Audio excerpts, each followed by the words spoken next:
Ready? Okay. Good evening. This is a regular meeting of the Hollister City Council on May 21st, 2024. Meeting is now called to order. It is 4 p.m. City Clerk, could you please call roll? Councilmember Perez, Present. Vice Mayor Resendez, Here. Councilmember Morales, Here. Councilmember Burns, Here. and Mayor Casey. Here. Councilmember Morales, could you lead us in the pledge?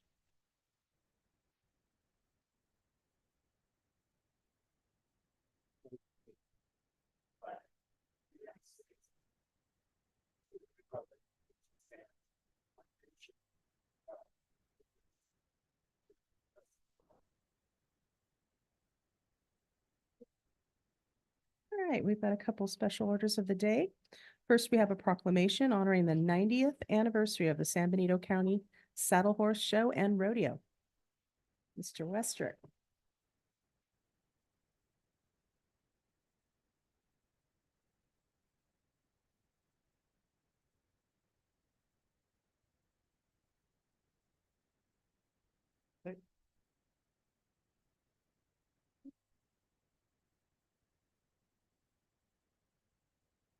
This is a proclamation honoring the 90th anniversary of the San Benito County Saddle Horse and Show and Rodeo. Whereas the San Benito County Saddle Horse Show and Rodeo was established in 1929, and whereas the San Benito County Saddle Horse Show and Rodeo was established as a traditional event for local ranchers to come together as a community and celebrate. And whereas this event celebrates our local ranching history, binding together historic vaquero traditions. And whereas it has been continuous for 90 years, except for a few years around the Great Wars and the pandemic. And whereas the San Benito County Saddle Horse Show and Rodeo is always the last full weekend of June. And whereas 2024 is the 90th anniversary of this great local rodeo. Now, therefore, I, Mia Casey, Mayor of the City of Hollister, on behalf of the entire City Council, do hereby recognize and congratulate the San Benito County Saddle Horse Show and Rodeo on its 90th anniversary. And I encourage all citizens of Hollister to attend this year's event. Would you like to say a few words? I would. Right. Miss Mayor and Council, thank you very much for this recognition. 1929, I know the math's not mathin' for our 90th, but yeah, we didn't have a couple of rodeos due to the war and pandemic. We're really happy this year to be at 90 years. We've done a lot of things at the park. That'll be big improvements that you'll see if you've gone before. Our show is the 28th, 29th, and 30th of this year. And of course, our parade is downtown Hollister on the 21st at 11 a.m. Thank you very much. Appreciate it.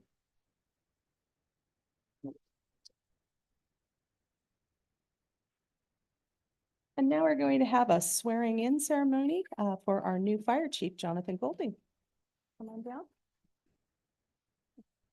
All right, and Mayor, before we swear him in, we'll go through the process. Yeah, I'd like to say a few words, and then we'll go through the tradition. And so I'd like to provide an update. As you are well aware, our previous fire chief, Chief Bob Martin Del Campo, retired back in October of 2023, and we had the good fortune of our battalion chief, Rodney Dover, stepping up in a big way to serve as our interim fire chief while we went through a national competitive recruitment process handled through our recruiting firm, Peckham and McKinney. And so I want to first extend gratitude to Battalion Chief Dover for his dedication and partnership with our office and with the council. And what we'd like to do is go through a brief process, a change of command. And so I'm gonna give just a brief presentation, and we'll have a brief ceremony, and then a ceremonial swearing in by our mayor, and then some words from our new fire chief. So a change of command is a military tradition that represents a formal transfer of authority and responsibility for a unit from one commanding officer to another. The passing of colors from an outgoing commander to an incoming one ensures that the unit and its soldiers are never without official leadership, a continuation of trust, and also signifies an allegiance of soldiers to their unit's commander. Fire Chief Jonathan Goulding accepts the trumpet from Interim Fire Chief Rodney Dover for the command of the Hollister Fire Department to ensure that the Hollister Fire Department is never without official leadership, showing our trust and allegiance to the fire chief from the firefighters at the Hollister Fire Department. The Hollister Fire Department is passing the colors of the last flag that flew at the Hollister Fire Station 1 while interim Fire Chief Rodney Dover was in command from Fire Chief Jonathan Goulding. There is a great symbolism attached to the ceremonial aspects of a change of command. It is with great respect that we honor our outgoing fire chief while welcoming our new chief in command of the Hollister Fire Department.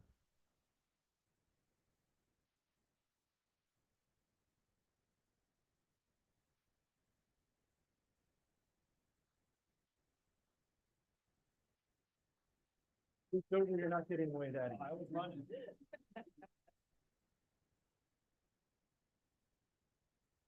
Signing basically the statement that we just read.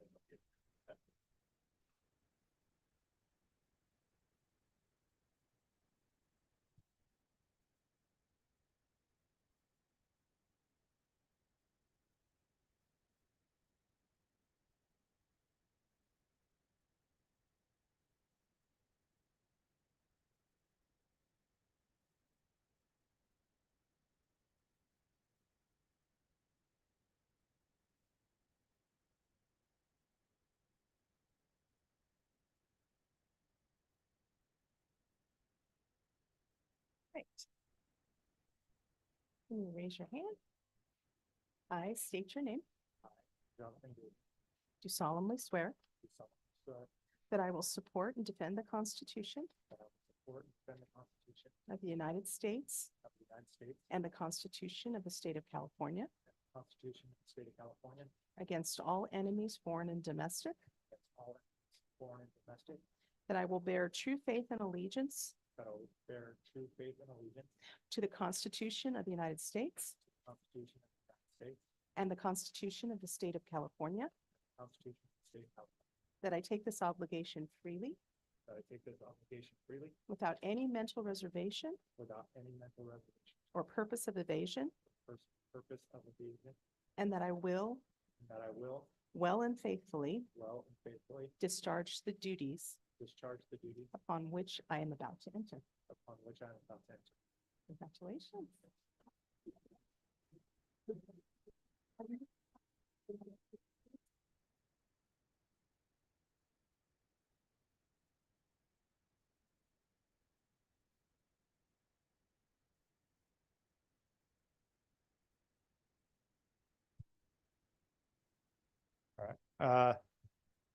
Miss Mayor, council members, I don't want to take up too much of your time.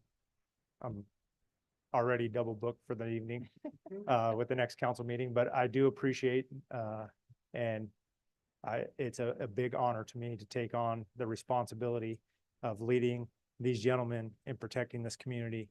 I have 25 years in the fire service. In my short time here, I've become very proud of the way they operate. And I look forward to us being a strong team and providing the best possible service that we can to the community. So thank you very much for your trust. Thank you. Madam Mayor, if I can just say a few words. Certainly. Thank you. Chief Dover, thank you, sir, for your service to our city, not just as the intern, but for all the years that you served the city of Hollister. Appreciate it so much. And welcome, new fire chief. Congratulations to you and look forward to working with you. Thank you. I appreciate it. Anyone else? I'd like to thank Dover. I know it was Dover. Yeah, well, you said it right. You know, this is special. Hollister is always special to me because it's where we live. But you know, these firemen have always answered the bell and went above it. You know, going out with you guys, I see it, the interactions. It's not just putting out a fire, it's the interactions you have with the people. And so, yeah, you got a good crew to take over, to lead, and they got a good leader to lead them. So thank you, Battalion Chief Dover, and also thank you and welcome to coming back. I appreciate it. That they have a major incident that they're rolling out on right now, so they had to take off. Thank you.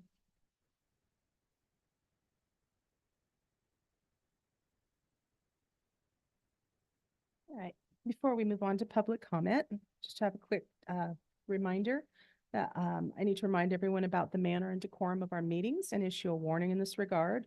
Meetings must be in an orderly and efficient manner without willful disruption, so the business of the city can be conducted. While council is more than willing to listen to comments from the public, it must be done at the appropriate time and should be done up at the podium with the microphone so your words can be heard and recorded properly. There cannot be interruption when council members are speaking or audience members calling names, chanting, or yelling out. If you do so, a warning will be issued, and if the behavior continues, you might be asked to leave the chambers. If too much disruption occurs, depending on severity, it may be necessary to call a recess, clear chambers, or cancel the meeting. I would like to ask for your courtesy and cooperation in this regard, so it won't be necessary to take any of these steps. All right, so this is the time for anyone in the audience to speak on any item that's not on the agenda and within the subject matter jurisdiction of the council. Speaker cards are available in the lobby and are to be completed and given to the city clerk before speaking. When city clerk calls your name, please come to the podium, state your name and city for the record, and speak to the city council. If you're joining us via Zoom, please click on the bottom of your screen to raise your hand. If you're joining us via Zoom using a cell phone, please press *9. Each speaker will be limited to 3 minutes with a maximum of 30 minutes per subject. Please note, state law prohibits the city council from discussing or taking action on any items not on the agenda. City clerk, do we have public comment? Yes, Mayor Casey, our first public speaker is Darren Del Curto, to be followed by Terry Thompson.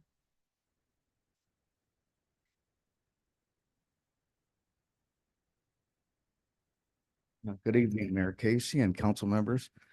Thank you for allowing me to speak. I'm one of the principals at 400 San Benito Street, the condominium project that was approved 4 years ago on the corner of 4th and Main. And I'm asking for an extension. You gave me, I believe it was 6 months for the impact fees. I'm not asking for impact fees to be relaxed for the project. I'm asking for, as we sell the condominiums, to pay the impact fees, get a final occupancy, and then the residences would take occupancy at that time. When we got the approval, I believe it was in February, so the weather was still pretty bad. Right now, the weather's starting to we're starting to get into summer, which is nice. And so the sales are starting to happen now. We've sold 3, we've closed 3. I have 2 in contract. And I believe the expiration is about another month or 2, talking with Mayor Dave. So I'm asking for an extension of paying the fees as we sell the condominiums per the conditions of approval that was given 4 years ago. So I'd like to be placed on the agenda the next meeting if I could. I'm not asking to relax any impact fees at all. All I'm asking is to pay the impact fees as we sell the condominiums there at the corner of 4th and Main. I don't know if there's any comment or. We can't comment. Oh, okay. All Thank right. you. All right. Thank you. The next public speaker is Terry Thompson.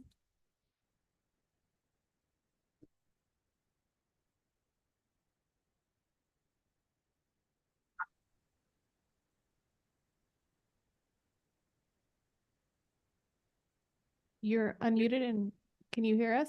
Oh, yes, I can hear you. Thank you very much. My name is Terry Thompson, and I am the project manager, Caltrans project manager for the 156 Road Improvement Project. I'd like to thank you, Mayor and City Council members, for having me come and speak to you today. What I'd like to tell you about is the upcoming Union Road closure.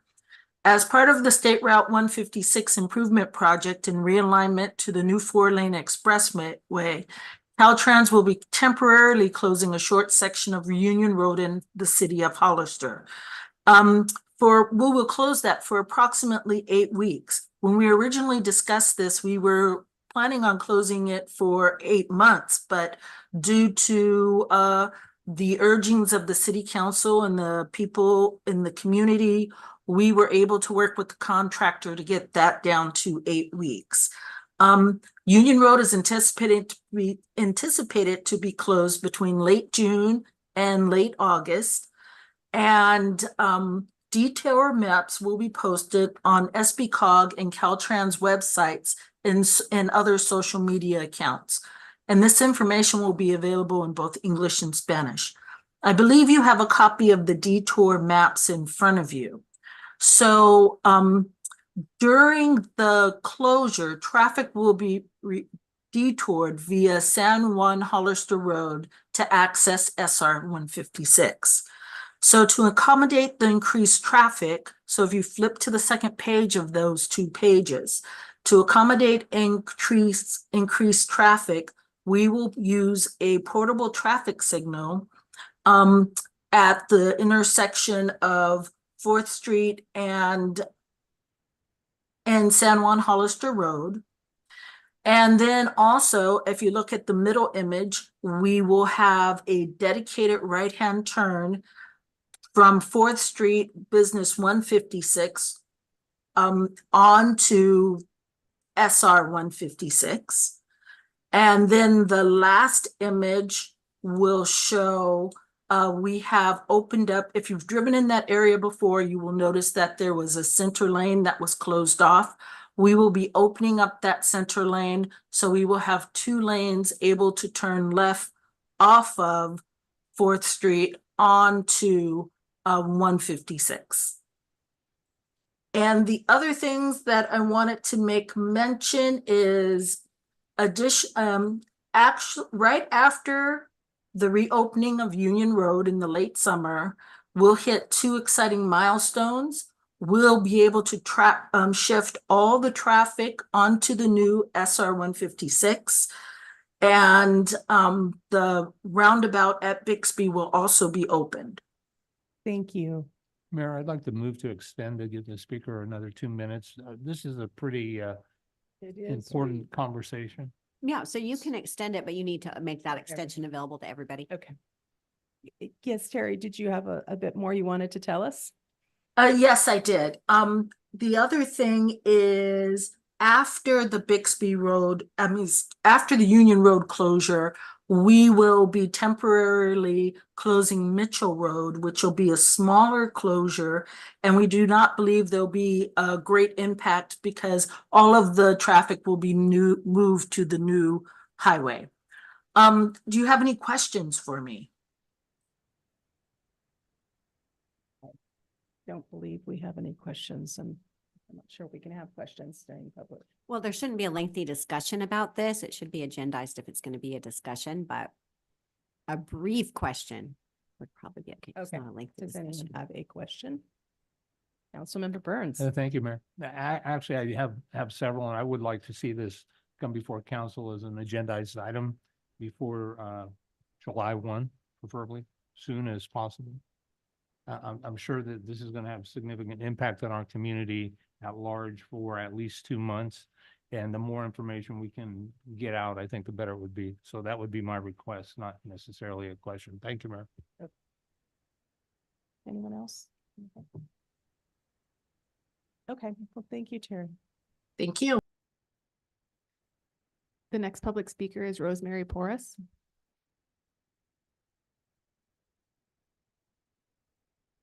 It looks like she lowered her hand. Can you hear me? Yes, we can. Okay, I wanna thank you guys for listening to me. This is kind of awkward. Because I've never done anything like this, but I want to bring forth after school programs. I know I need to speak to the Hollister School District and attend one of their meetings as well.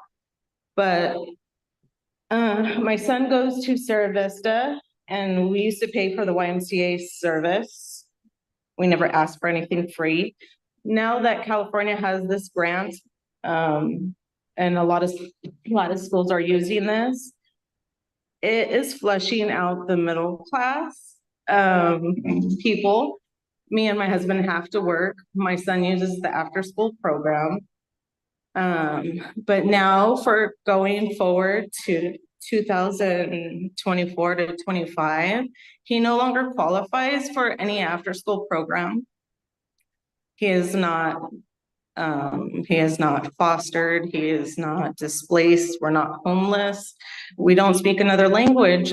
We can pay for service, but it's not offered any longer. So it puts a lot of us out. It gives us a big bind. I just feel like there's nothing offered and we need more programs. I don't know what else, you know, it's a touchy subject. We just need more resources.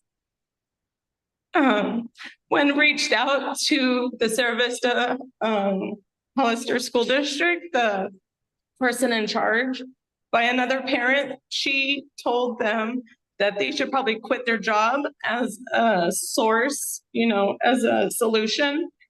And that's not helping us. So I think we need more resources. We need some help. We need to have YMCA be able to offer paid services. I'm glad it's offered to those who need it, who are underprivileged. They do need the help, but so does the middle class, and it's not fair that it's being taken away from us. And that's all I have to say. Thank you, Rosemary. Those are all the public comments we have. Okay. So we're going to move on to the consent agenda. Do any members of council have brief questions or comments regarding consent agenda?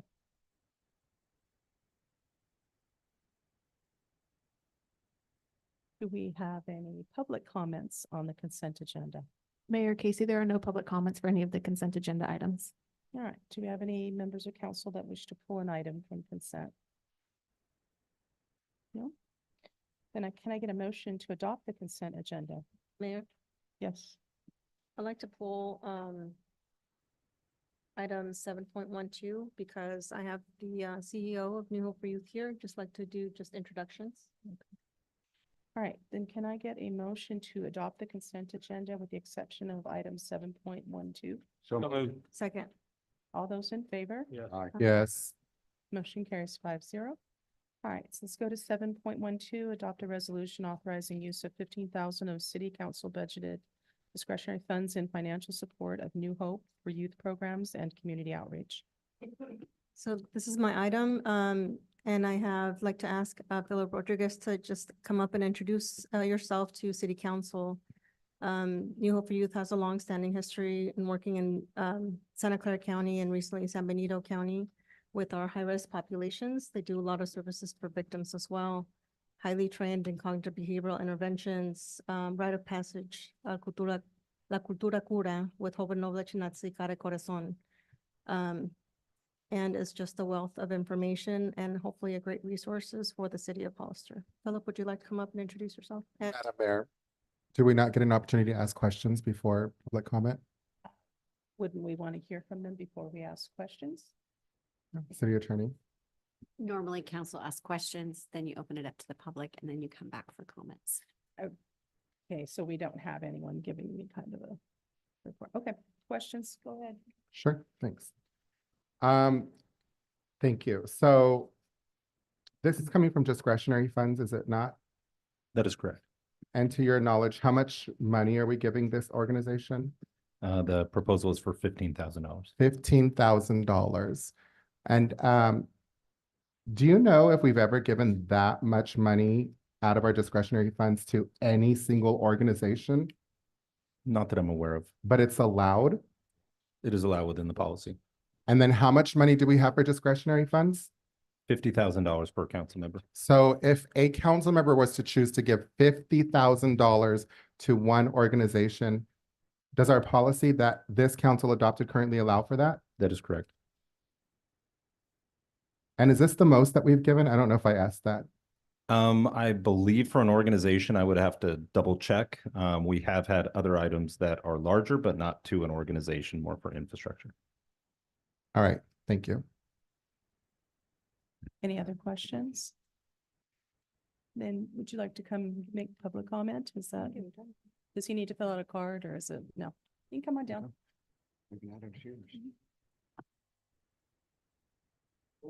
Okay. I'm not, because I didn't know I was gonna talk. but okay. My name is Philip Rodriguez. I'm the founder and CEO of New Hope for Youth. It was founded back in 2013. And so we work with all sorts of families, right? Usually the families that are most underprivileged, who are in foster care, on probation, homeless, who are having troubles inside, school. In San Jose, we're here now in your county. I live here. I've been living here for about 8 years now. And we've been funded by the probation department to provide services to the probationary kids, to case manage them and their families, to provide life skills to them, pro-social activities, also do parenting classes with their parents that are ordered to do it with us. In San Jose, we're on 12 different campuses, high school campuses. We provide prevention work inside the middle schools.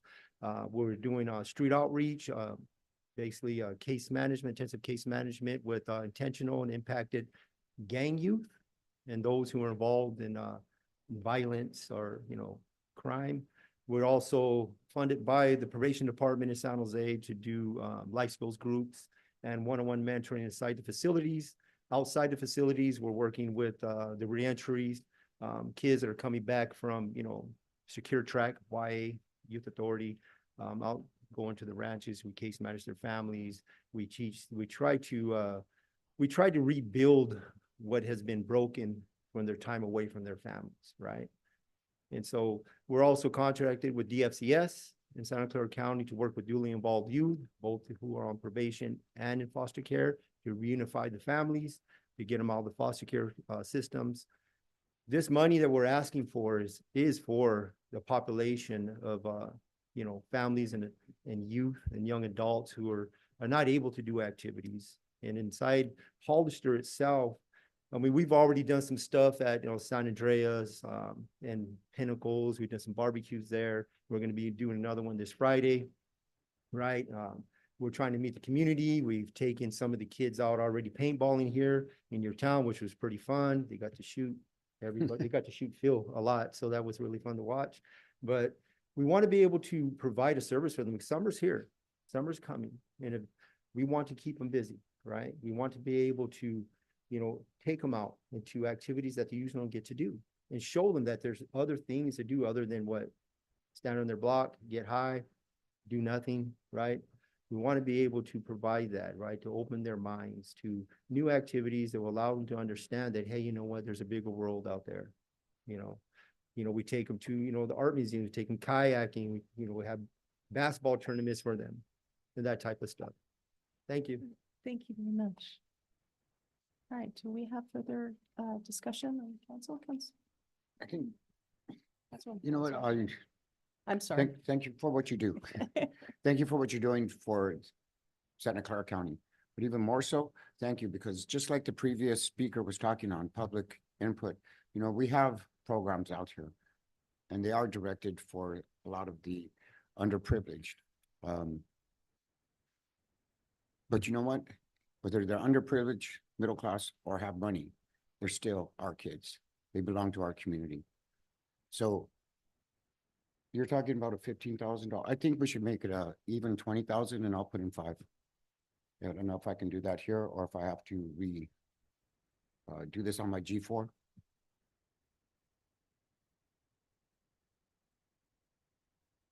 Okay. That's, thank you again. Councilmember Burns, you had Thank you, Mayor. So, again, I don't think we could ever put enough towards a program like this. I do have questions. I don't want to put the presenter on the spot right now, but I would like for him to maybe consider coming back before council and providing a presentation. I mean, I'd love to know what your budget is. I'd love to know how much of this now $20,000 is actually going to be spent on people within the city of Hollister, within San Benito County. I would like to know what your vision is. I understand you've been here in our county now for 8 years. All important things that need to be known. I'd love to know more about what your business plan is.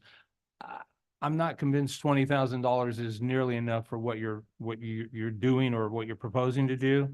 And this council, I believe, we actually did help to underwrite, was it youth recovery or what? Yeah, and I mean, we put $150,000, $130,000. So our kids are our future. I firmly believe in that. I don't think we could invest enough. And we as a council here reoccurringly, there's nothing to do in Hollister. And my sense is when there's nothing to do, they'll find things to do. And sometimes it wouldn't be the things we'd want for them to be doing. And so I know we've invested in other nonprofits.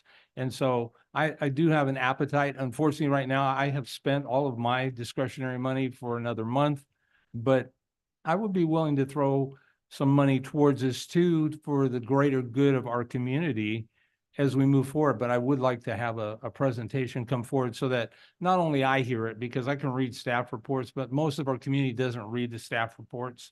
They have the opportunity to, but I would like to hear what you've done in other places and what you envision doing here, because my sense is there's a pattern and a formula for success. And if you've got a track record in Santa Clara County, they may be first, but whatever starts there finds its way to us. And so I want the good things to find their way from San Jose to Hollister. And so I would like to suggest again that we bring this back. Sooner than later would be ideal. I know that we're dark the month of July, as I recall. And so by the time we get you back, if we wait till August, school won't be long from coming back. And so again, if there's a way to push this or pull this forward in June, I think that would be great if the organization has the capacity and the council has the desire. Thank you, Mayor. Thank you. I think he's.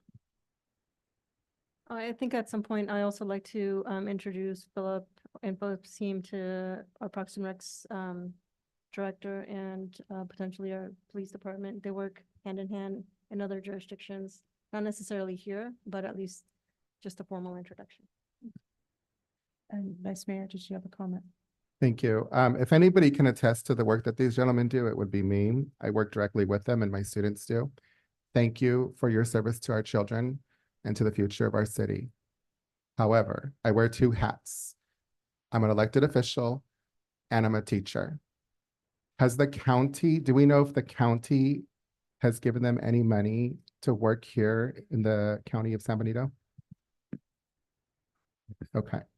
Because it sounds like they're working with probation. It's a county-wide problem. The problem that I have, without singling out a certain organization, we should not be in the business of giving any nonprofit $130,000, now from 15 to 20,000 or $25 million. That is dangerous and fiscally irresponsible. This is not your money to give. This is the tax-paying citizens' money. And you have to keep that in mind.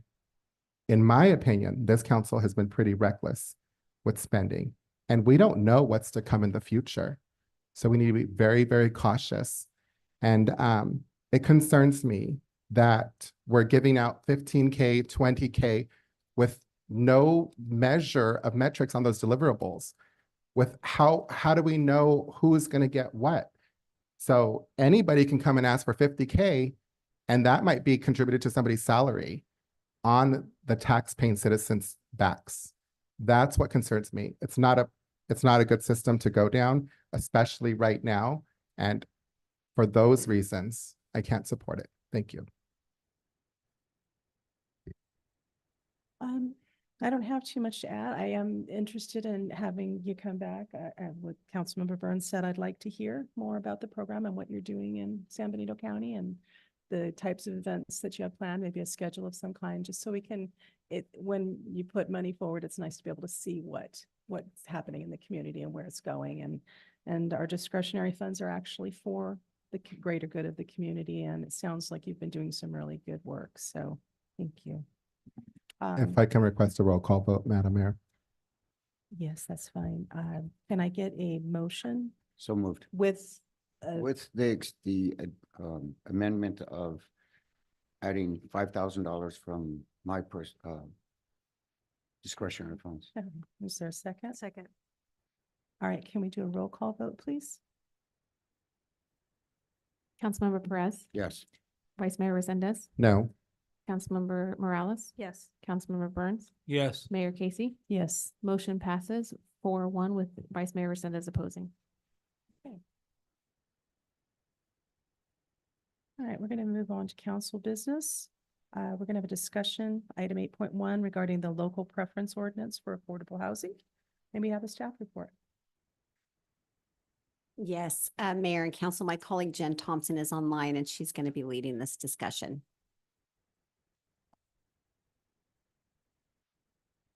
Just a moment, we're going to share the screen and get the presentation going.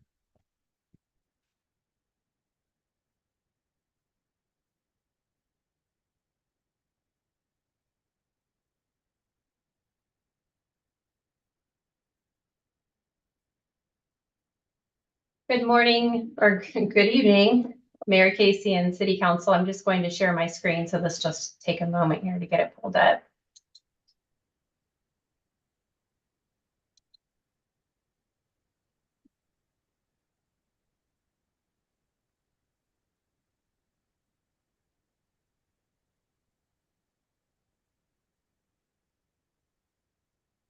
Okay, so the item tonight is a discussion of a local preference policy for affordable housing in the city.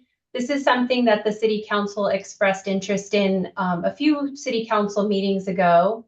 And city staff has started working on the policy, but they do have some kind of higher level policy level questions for the city council. And so that's what we're looking for tonight, is some just answers or input on these questions. So before we go into the actual questions that we're looking for answers to, I do want to provide a little legal background just so that we can set some expectations. Any local preference policy must prioritize all residents equally, regardless of the amount of time that they've lived in the city. And this comes from case law. So the Supreme Court has many times upheld the right to interstate travel and migration. And they've specifically ruled that policies based on the duration of a person's residency infringe on the right of travel and are therefore unconstitutional. So that being said, the city can establish local preference policies as long as there's no amount of time requirement, so amount of time that the person has lived in the city prior to being granted that preference. So this is just a summary of the input that we're looking for. What types of projects should this policy apply? How should the eligibility be prioritized? How is local work defined? And then if there's anything else that the city council wants to add, and I'm going to go through each of these in just a little bit more detail. So first off, how do you want this policy to apply? So should it apply to affordable units that are for rent, that are for sale, or for both? And then staff's thought is that it would apply to all affordable deed restricted units, but is that what the city council is looking for? Eligibility priority, this would be how those preferences are allocated. So this is staff's recommendation on the screen, but we're again looking for your input. So the first priority would be households that are currently living in affordable deed restricted units, but they are overcrowded. So there are more people in the unit than there are available bedrooms. The second priority would be to those households that both already live and work in Hollister. The third priority would be those households that work in Hollister. And the rationale for placing that above number 4, those who live in Hollister, is that the idea that it would reduce traffic if there are individuals already working in the city, that it would make sense for them to then live in the city. And then the fourth priority is eligible households that live in Hollister. And these are, again, staff's recommendation at this time, but if there are other priorities that you're interested in seeing or a different order, that's what we'd like to hear about. And then the last question is, how is local work defined? Is this individuals who just live in or just work in the city and county, or is there some way to apply this to remote work if perhaps someone works for a company outside of the city, but they themselves work from home in the city? So those are our specific questions we'd like to hear from you on. And then, of course, we're looking for any other input. If there's something that you don't see here that you're interested in including in a local preference policy, then we'd like to hear about that as well. And with that, I can answer any questions that you have before we get into public comment and discussion. Do we have questions? Councilmember Burns. Thank you, Mayor. When we're talking about positions, does that, and we're talking about local, one of my questions, one of my bigger concerns would be that we have affordable housing. And I don't know if, I know that this city pays a reasonably good wage. I believe the county does as well, but I certainly don't know that we pay a strong enough wage that our firefighters, our police officers, our school teachers, our service people, whether they work for Safeway or you pick the venue, whether they make enough that they can afford rent, let alone enough to afford rent and find a way to save enough income to eventually become a homeowner. And so I would like to see how we can make this work for that group of people as well. At the end of the day, doesn't matter how much we pay people if they can't afford to live here. The likelihood is at some point they will leave to go somewhere else for employment where they can at some point own a home. And so I don't know how this is applicable to that, or if this is a different path for another conversation, but that's one of my concerns. And then I will say that I think you've covered the rent and purchase. And so I'd like to know more about how that works on, as I recall, the affordable housing requirement is it 55 years? And so, or is it variable on project to project, and how that would be applicable? And so those are my questions, Mayor. Thank you. I can answer the second question. The number of years is dependent on the type of project and that whether or not it's for rent or for sale. So that's established by state law. So that wouldn't be something that we'd necessarily include in the policy. And then with respect to the wage, for, what I think of is like a workforce type housing, it depends. I don't know. I can't answer your question specifically just because I don't know how much those people make and what are their salaries. And also the affordability calculation is again also based on state law. And it's so I don't know how those individual types of job salaries compare to what would be considered affordable under state law. I don't know if Jamila can answer a little bit more about that, or if that's something that we can bring back at the next meeting that we present the policy. And I think it's really going to be dependent on the individual salary and also what type of housing they're applying for. Any other questions? I just had a quick one for you, Jennifer. So we're talking about owning, renting, and then you talked about deed restricted units, and that was the recommendation, was the deed restricted. I'm just wondering, listening to Councilmember Burns talking about the workforce housing, and it's more of the missing middle. It's like, where does the affordable housing line drawn? So if we have they're not low income or very low income, if they're moderate or whatever that missing middle piece are those typically deed restricted or not, or? It depends. Again, it likely they are even moderate because a lot of times those affordable units are being offered in return for something, some benefit to the developer, like density. You're all familiar with the density bonus. And so whenever that occurs, or whenever they receive some benefit under state law, and in exchange for providing affordable housing, they are required to deed restrict the property. So even a moderate affordability could have a deed restriction on it, just depending on the circumstances. Okay, thank you. That's the only question I had. Do we have public comment, City Clerk? Mayor Casey, there are no public comments for this item. All right, so do we have any further discussion or deliberation? Yes, Vice Mayor. Thank you, Madam Mayor. Hi, Jennifer. Thank you for the presentation. If you can you go back to the, I wrote it down, eligibility priority slide? Thank you. So I just see some challenges here. Jennifer, maybe you can help me. Households currently living in overcrowded affordable units.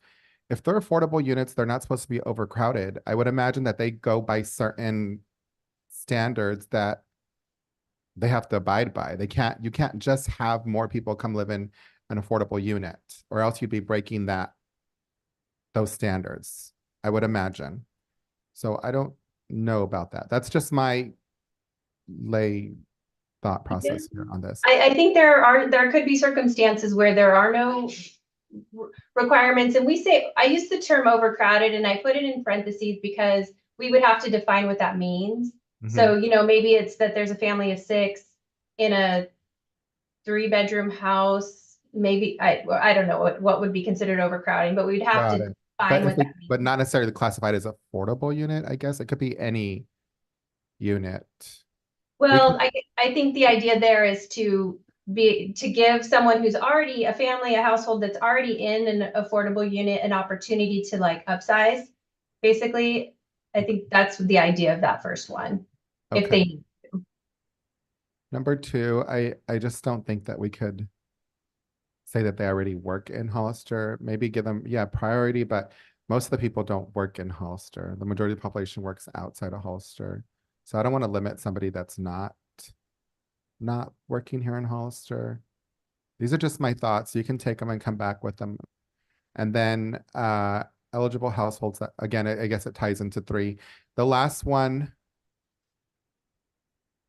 I thought was okay.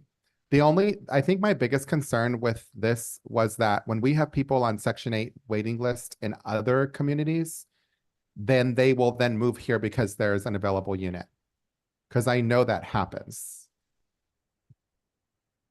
So let's say somebody's on a Section 8 here, but a unit's available in Los Baños, they'll move to Los Baños because there's an available unit.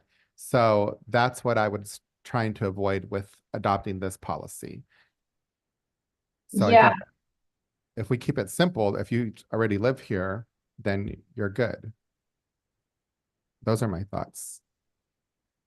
So you prefer to eliminate the local work component? Are there other council members that also? Yeah, I think we're going to have more discussion. You'll Okay. Councilmember Burns. Thank you. I respectfully have to disagree with the Vice Mayor as it relates to live and not work in Hollister. I think historically, if you look at the wages paid in Hollister, they have historically been less than in Santa Clara County, for example. And so I would like to reward people by having them both live and work here because number one, they're in all likelihood making less income already. And number 2, it's going to reduce some number of people that would be commuting that others would indirectly benefit from just the fact that they're not on the road. So in my mind, I think live and work in Hollister would be a prerequisite and an important factor for me. Thank you, Mayor. Any other comments? No? Madam Mayor. Okay. Thanks. If we're going to take that route, then I think we have to look at getting more specific about at least one family member. Because if you say you have to work in Hollister, I mean, we could potentially have a stay-at-home mom that doesn't work and then a dad who doesn't work here. Or you can have 2 people that don't work.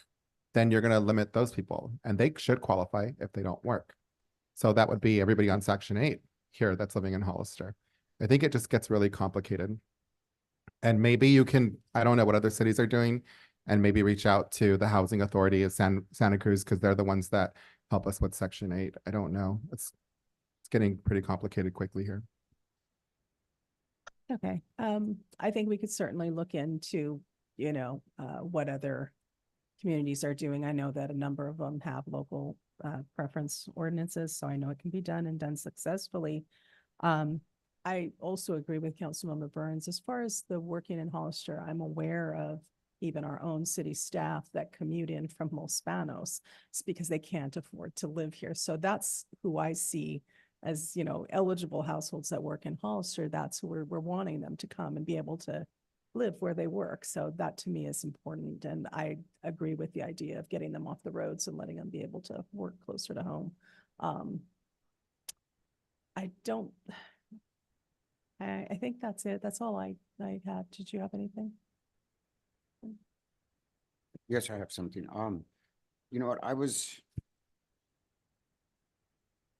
looking and it's like, what about our staff, of course, and it's not to discount any of the community, but I think of our first responders, because back in '89, when everything hit, it's like everyone had to take care of their own cities.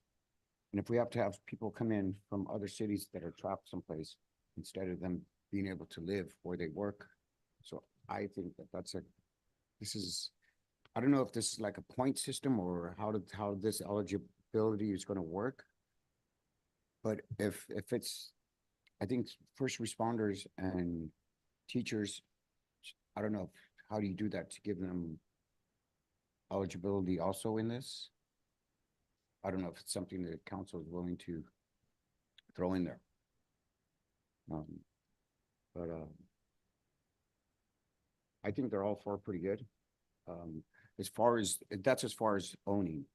As far as renting, I think this pretty much nails it and covers it, pulls it all in, tightens it up.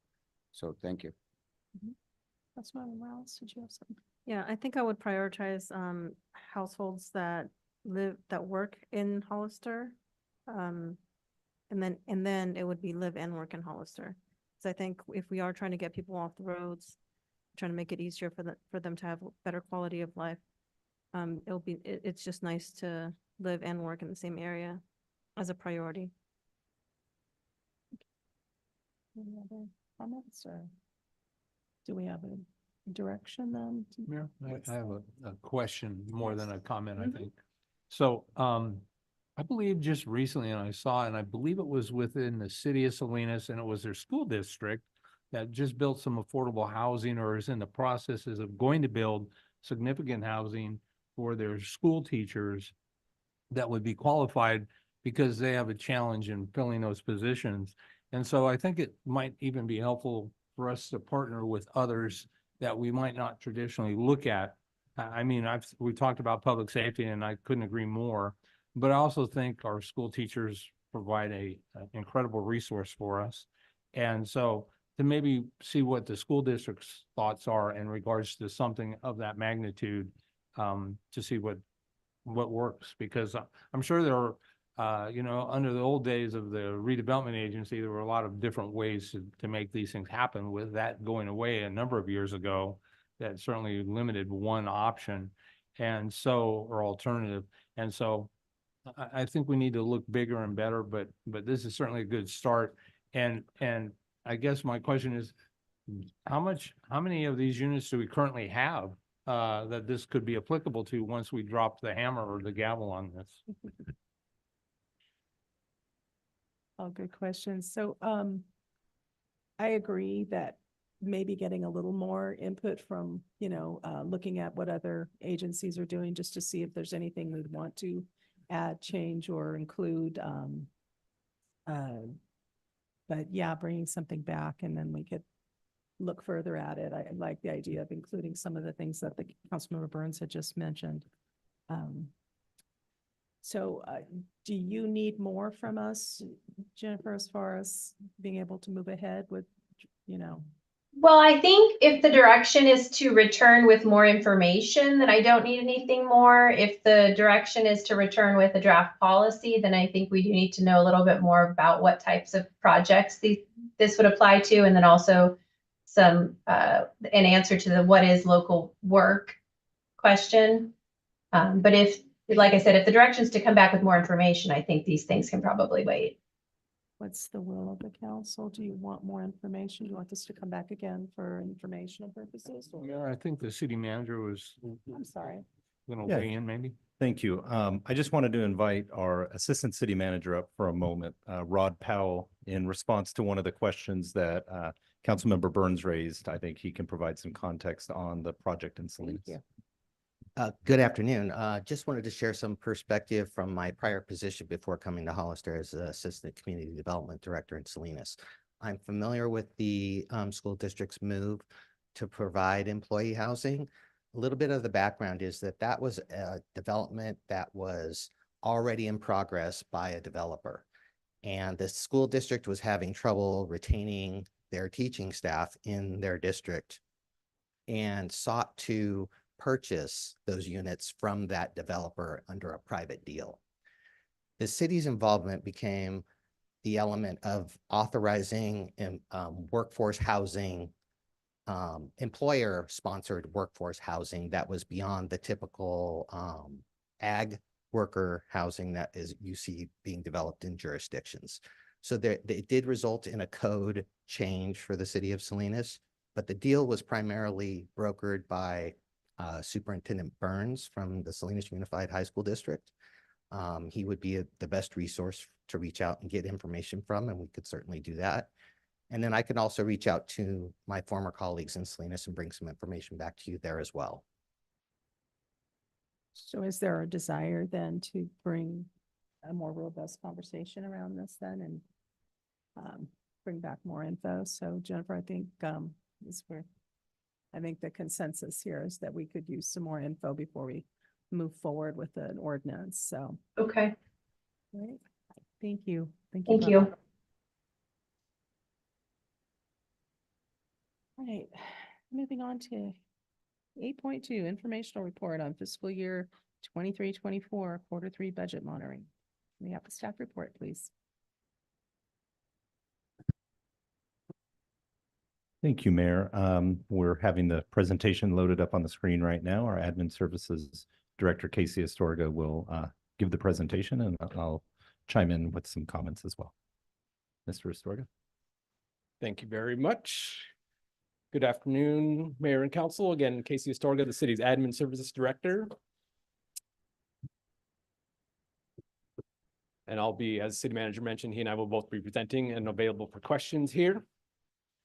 Tonight's recommendation is for the City Council to receive the informational budget monitoring update for quarter 3 of fiscal year 23-24 and provide general feedback or direction to staff. As a reminder, this fiscal year covers a period of 12 months starting July 1st, 23 and ending June 30th of 24. This is a third quarter or Q3 update covering a 9-month period. And our city's fiscal and budget policies require us to provide these quarterly updates to the City Council. So that is what tonight's checking off that box. As we've discussed before, the economic indicators that we're seeing for the current fiscal year, the economy, we use the word stable. However, that does call out that minimal growth. Staff is seeing that with our resources as well as our consultants that are working with us to monitor not only Hollister, San Benito County, but certainly the region and the state at the same time. Again, there is no confirmation of a recession, according to the economists that we're working with. However, there is only nominal growth. So we still see that in some of our revenues coming in. Households continue to prioritize necessary purchases only and to delay discretionary purchases, partially because of the economy, including that inflation variable. And the costs such like their utility bills increasing just within the past few months there. Also that final bullet point of the cost of borrowing money, also known as interest rates remains high. So those discretionary projects or potentially the purchase of a vehicle or a property have also been delayed. Next few slides, we'll look at our summaries and our projections. On the revenue side, as a reminder, our general fund revenues, which is one of our larger funds, that is comprised of our sales taxes, the property taxes, the TOT, the transient occupancy tax, also known as the hotel tax, permit, license, user fees, charges for service, franchise fees, etc. Sales taxes, we do again have that consultant projecting a flat economy for 23-24. Pretty similar projection for the fiscal year 24-25, with that idea that a normal economy will not return until fiscal year 25-26. With that final bullet point, with the addition of our new hotels in town, our TOT revenues, however, are stable because of that new business coming to town. We saw this slide in a different version in our prior quarterly 2 update or a mid-year update, and the series of columns that have been added are on the left side of the screen. You'll notice most of those columns fall beneath zero, and then there is that yellow column that falls above zero. So that is showing that all of the regional counties nearby, Santa Cruz County, Monterey County, San Luis Obispo, as they compared to Hollister, and a Central Coast bullet point. In Q4, so the year over year change in Q4, which is the last 3 months of the calendar year, you saw that the economy, generally speaking, took a step backwards, a negative growth of anywhere between 1 to 2 to 2.5%. San Benito County was included in that. You'll notice that yellow column, which is Santa Cruz County, they had positive growth in that quarter over quarter, and that is partially because of new businesses opening, quite frankly, and specifically in the automobile car sales industry. This summary also coincides with the very top line item here of this general fund revenue, our budget, our actuals, and our projection. So that is the taxes line that we talked about in that previous slide with the columns. But this is looking at all of our general fund revenues with that bottom line in our adopted budget for 23-24 being just over $41 million. There is the second column entitled fiscal year 23-24 Q3 actuals. So that is through 9 months of activity. And we've also added the fiscal year 23-24 year-to-date actuals, which will be up to this current month. And you'll notice there's a significant difference. Part of that is the timing of when we receive revenues, whether it's a check from the state or a check from one of our partners, and then the accounting of that. So we wanted to include that just to show where we are year-to-date. However, there are still several outstanding payments that are due to us. We expect to collect those revenues in full, which is where you see that final column on the right, which is our fiscal year 23-24 year-end projection. Or if you look at that summary at the bottom line, just a hair over what is budgeted for our revenues on the general fund revenue side of things. So that's where you see the 41,009,300 budgeted year-end projection at 41,120,000. As a reminder, when we built and developed the fiscal year 23-24 budget on the general fund side, we did use fund balance to balance that budget. We had federal funds from ARPA, the American Rescue Plan Act, as a one-time revenue replacement, and that helps stabilize the city's budget, including specifically the general fund, Fund 101. That was very much a proper use of the one-time funding. However, that is not a sustainable way to balance budgets moving forward. So we wanted to highlight that again as a reminder. And then in summary, as we've discussed for the prior couple quarters, we certainly see the same type of trend. Our revenues just slightly over budget. Our general fund expenditures, again, just slightly under budget as well as we protect the year-end expenses. This is where you see general fund expenditures as a total. Again, that left column, fiscal year 23-24 adopted budget in the 4 different categories, a grand total of just over $49 million in general fund expenditures budgeted.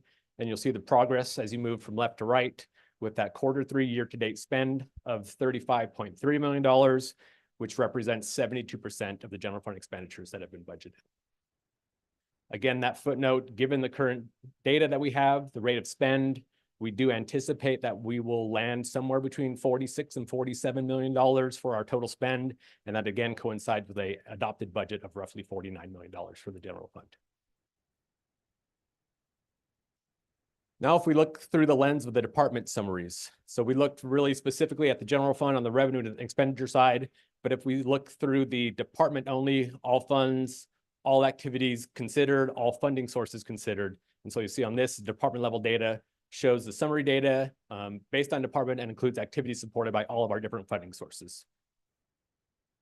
The data that you're going to see, again, covers that 9-month period, July 1st, 23 through March 31st. And we'll go department by department here at a high level summary. For administrative services, which includes finance, HR, and risk, a budget of 3.1, almost 3.2 million, year-to-date spend 2.3, which is 73% of that budget. Airport, including some of the capital costs, just under a $6 million budget. Year-to-date spend just under $4 million. That is 66% of that entire program, with that budget footnote that our capital expenses are mostly offset by grant revenues for our airport program. City attorney's costs, a $750,000 budget, currently 89% spent.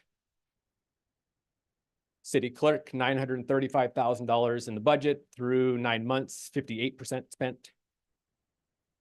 City council budget, which includes both the compensation for the council members as well as discretionary funds, et cetera. The total budget is $660,000, total year-to-date spent at 46%. City Manager's Office, total budget just under 1.2 million. Year-to-date spent 640,000. I apologize, I'm using the phrase year-to-date spent. This is through Q3 spent. I want to make that correction. So through Q3 spent, that is a 54% spend. With that highlighted services and supplies, that bullet point there, calling out the cost for services for our executive recruiter are included in that line item. Our Treasurer Office, $41,000 budgeted, just under 60% spent through 9 months. Development Services Department, just over 5 million, 5.1 million budgeted. We are approximately 88% spent, $4.5 million. However, there is that footnote that talks about our agreement with our third-party vendor. There is an association with the increase in revenue, and we do have an increase in some of those expenses. But also on the accounting side, finance staff is working with the department to make sure that we are capturing costs in the proper line items, which is why you see some discrepancies with the budgeted amounts versus the actual amounts. So that is very much an accounting mechanism as well as a budgeting technique mechanism.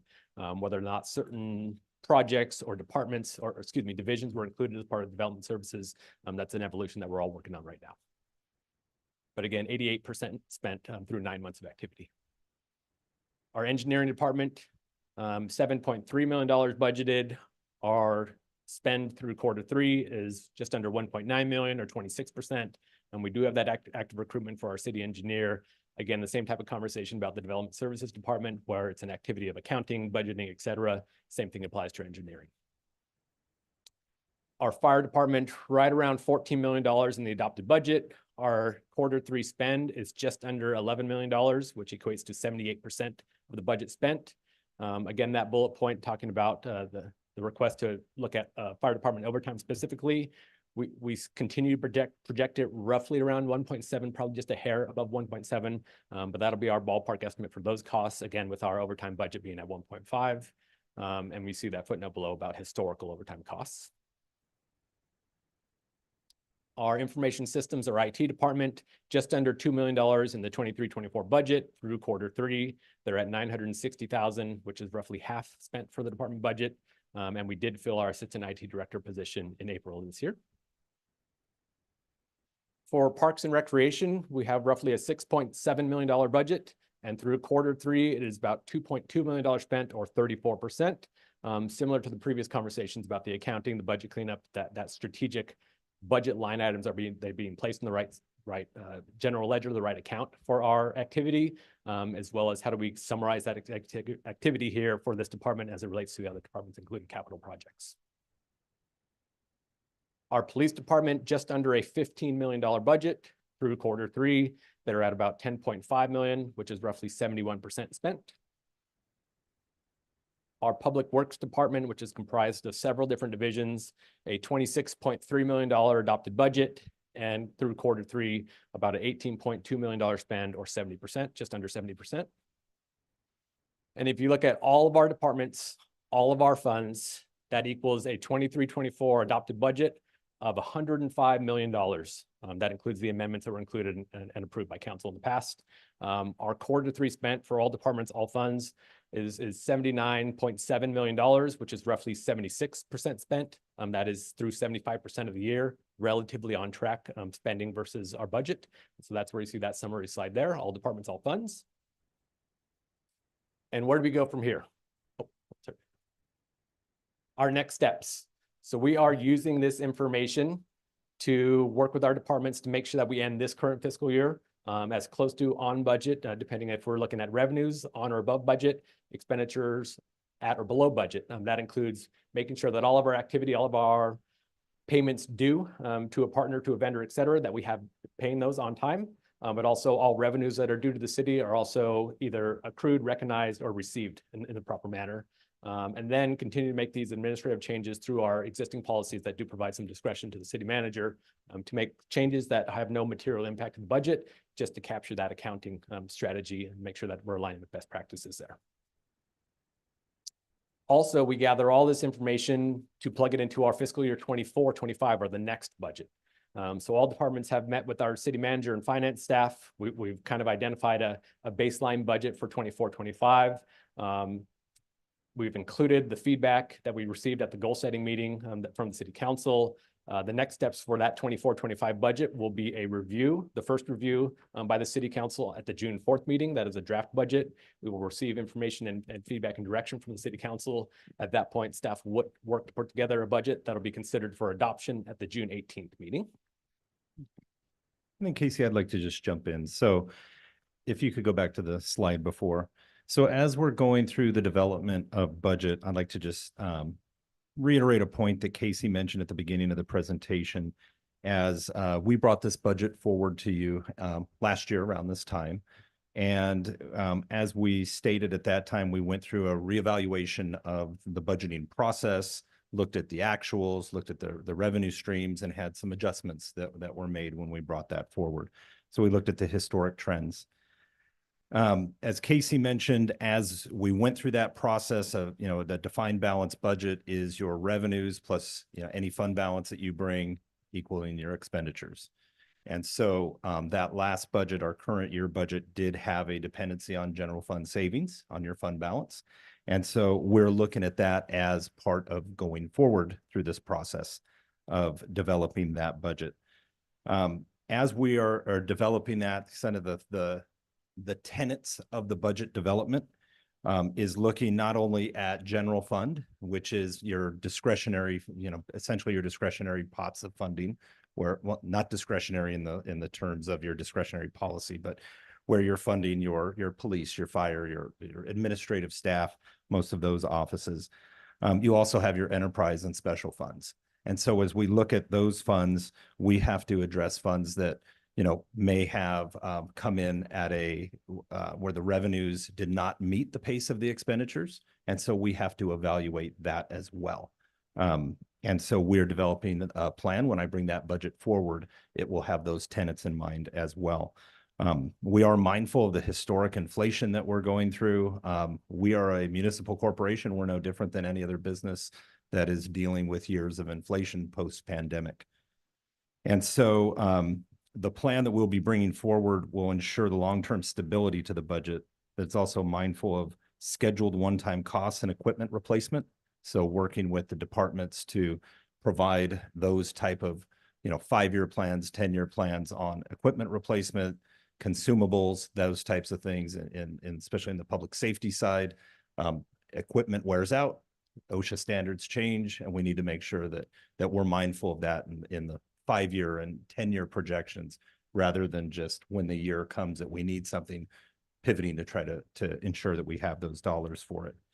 We'll also be looking at facility maintenance and improvements, rate stability amongst our funds, building strong reserves, fiscal prudency, all in alignment with our budgeting and procurement policies, or our budgeting policies, continued operational efficiencies, and also recognizing, like I said, the record inflation impacting department budgets, with an emphasis on council priorities, as well as the roads that we had discussed. The road projects that we had discussed at the last few meetings are actually out to bid right now, and those funds are earmarked for that and will be included as part of this budget, based on the timing of when contracts will be awarded and, the first invoice coming in.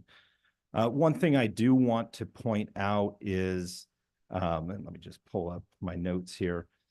Recently, the state released, they go through their budgeting process where you have an initial budget released in January. They go through a process back and forth and have what they call the governor's May revision. And then ultimately the state legislature has to pass a budget by June 30th. If not, they don't get paid. And so they're going through that process. The revised budget shows a $27.6 billion deficit. And although we are not like most cities, their dependency on, especially smaller cities, their dependency on state funding is typically through your grant programs. You're applying for grants or discretionary, whereas some other, especially on, your social programs are more designed and built using those state funds. So what that does is, although that doesn't impact our budget directly, it impacts our residents directly. And by impacting our residents, that impacts discretionary funding. So Casey made mention of, January and PG&E rates going up, right? So if a PG&E rate goes up by $100, for a resident, that's $1,200. And that may be less discretionary fund spending. So we have to look at it from that standpoint as well. So the state budget is going to result in cuts to CalWorks, which provides supportive services, home visits, and mental health substance abuse services, and one-time cuts in employment services. So the state funds employment programs that help, our residents. They're cutting programs that address homelessness and affect affordable housing. So those are some of those grants that we often try to go after. Delaying further expanding of childcare slots, various reductions in behavioral health, including cuts to infrastructure, housing, workforce, and youth initiatives, public health and health workforce, as well as some other programs that are out there. So those programs, our residents depend on those programs. And so although it's not a direct impact on our budget, we do need to be mindful of the impacts that has just in the pocketbooks of our residents. And so I want to take a moment to thank the department heads for working through this process with us, as well as Casey and his team. And we look forward to bringing a budget forward to you for discussion in our June meetings as well. And we're happy to take any questions on the Q3 budget or the Q3 actuals. Councilmember Burns. Thank you, Mayor. Just a couple. And so I couldn't help but notice that it looked like our Parks Department was somewhere between 4 and 5 million under budget at this point. And I know that there will be some catch up that will occur, but I can't fathom that they're going to spend 5 million or $4 million between now and July 1st. And so does that money then just roll back into the general fund? So a majority of those funds are for the park construction, which would be funded by Prop 68. And so with those, you budget the revenue and the expenditure. If the expenditure hasn't occurred, we can't draw down the revenue. So essentially we would budget that again. So we don't really see a savings because it's not a fund, it's not a general fund dollar. Okay. So you'll see that budgeted again. It's not like we're spending it twice. We didn't spend it, we're not pulling it, and we would contemplate that again going forward. Okay, thank you for the clarification. And then currently, I believe this council approved from the last annual budget approval, a $2 million rainy day fund. Has that been impacted at all, or? So the formal rainy day fund that was last adopted by council was at $300,000. And then through budget discussions of the previous year, if my memory serves me correct, I think there was discussion going back from 3 million to 1 million. And I think we landed on 2. Council member Morales, I think, was the deciding factor in that case. So if you're looking from a rainy day, which is actually a call out in our reserves, you have different classifications of reserves. For this year, it's at 900,000. So we will be looking at that as part of the budget development as well. Okay, and then my final question is, again, we've had a conversation ongoing now for at least 2 years, as I recall, and maybe 3, where I know our police department has been working on with a consulting firm on creating some sort of a ask for a communications center that could be certainly citywide and potentially countywide to bring them back from Santa Cruz. And so that was going to be several $1 million. And so how do we set money aside to be prepared when that happens? Or how do we address that moving forward so that we are prepared? So they are making an initial ask as part of the budget. Typically what we would do is do and I know that they're looking at the study, but you would have, if you get to a point of plans, you're going to engineer those plans.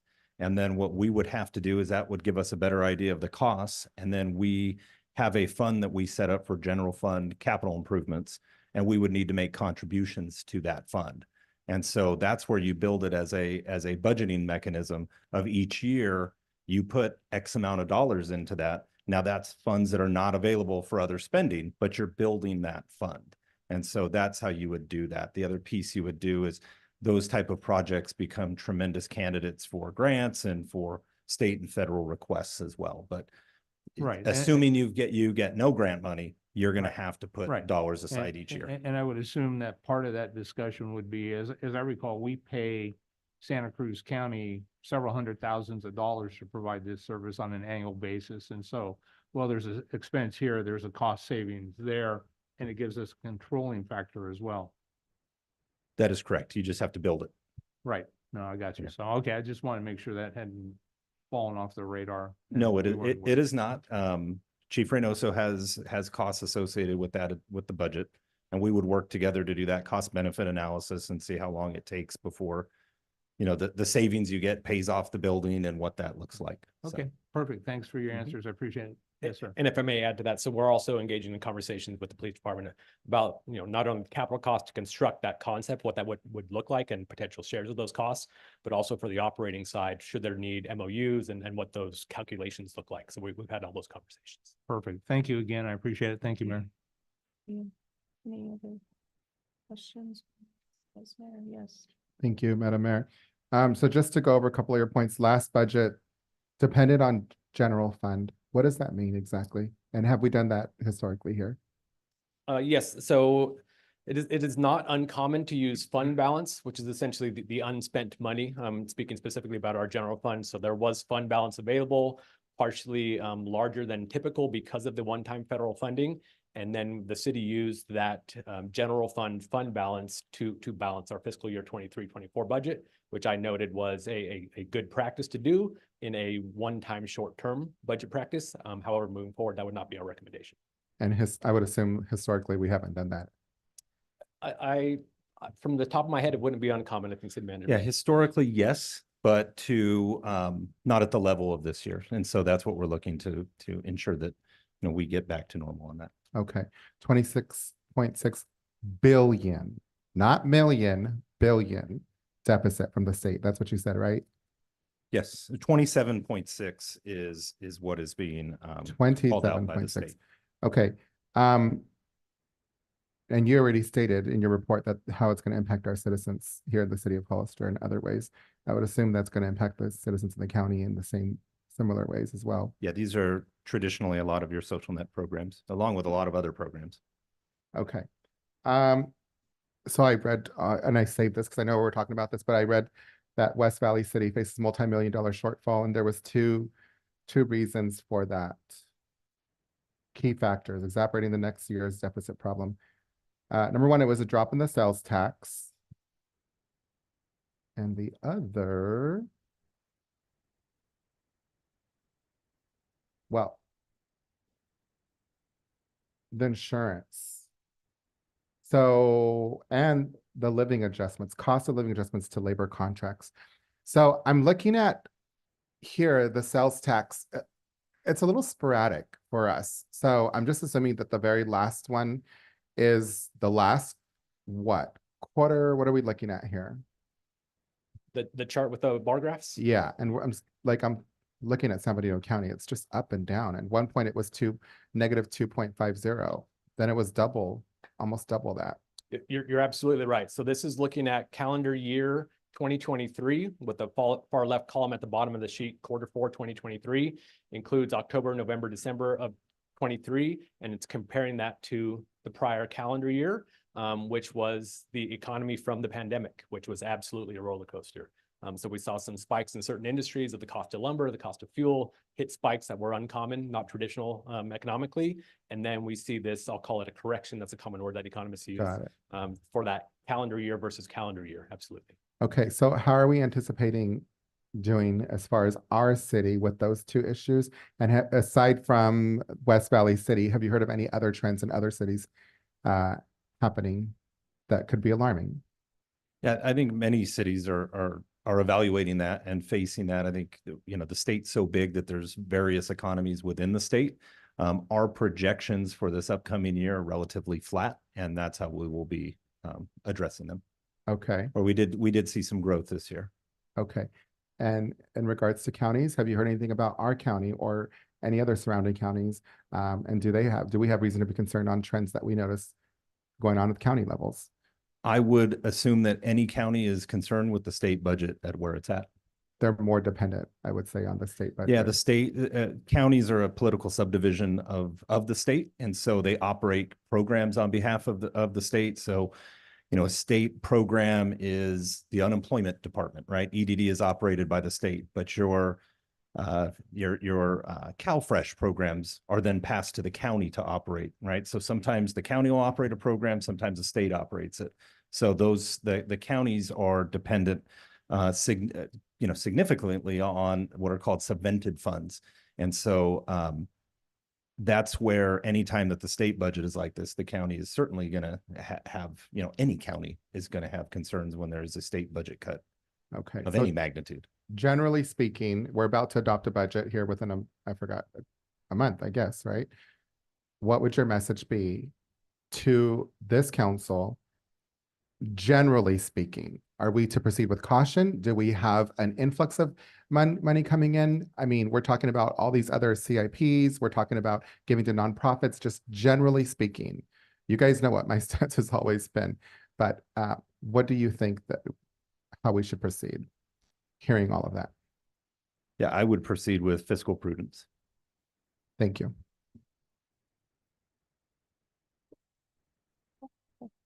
Thank you, Mayor. One final question as we move forward to develop the budget.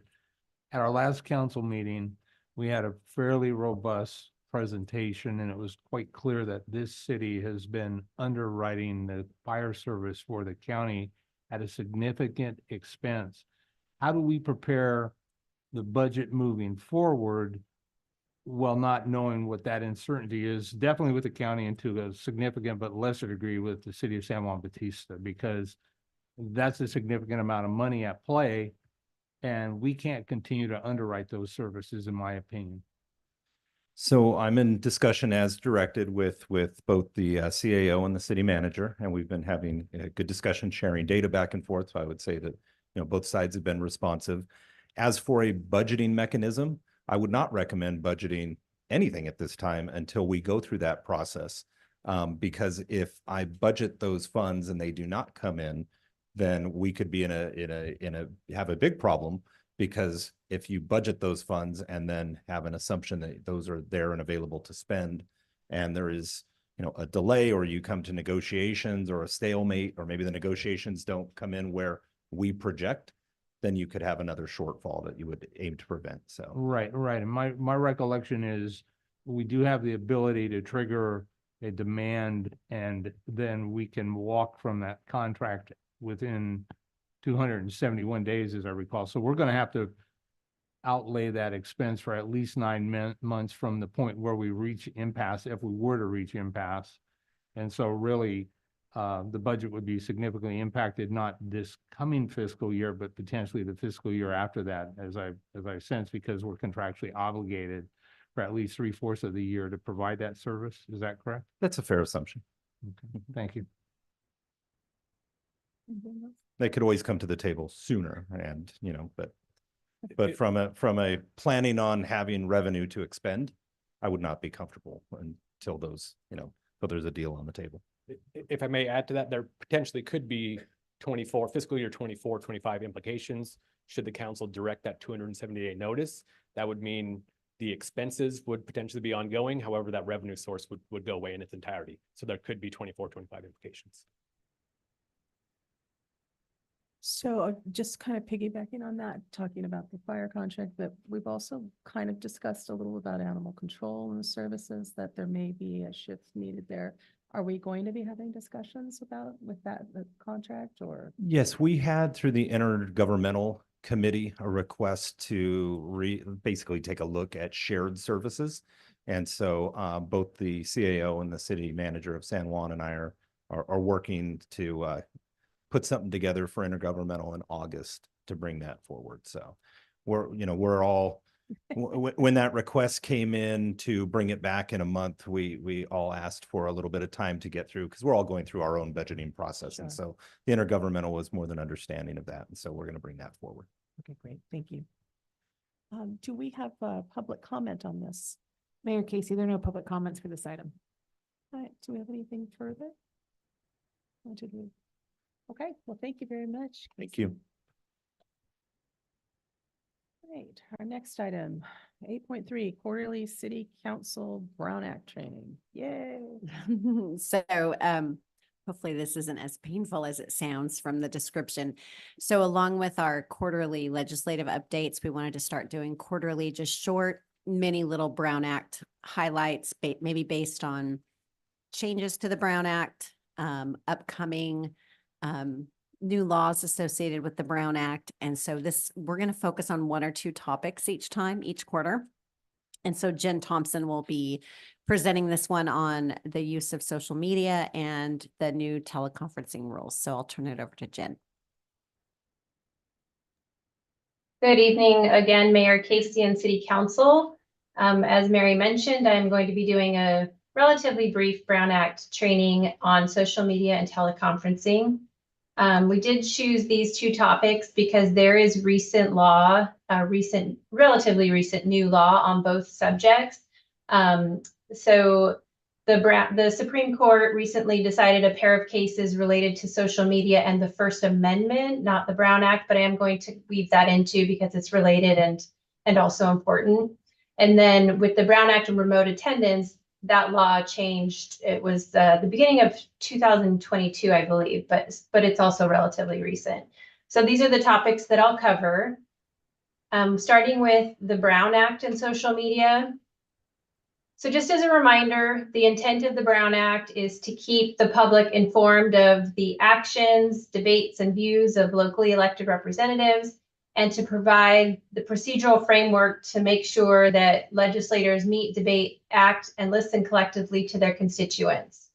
It's also to ensure open government and fairness in local public agency meetings.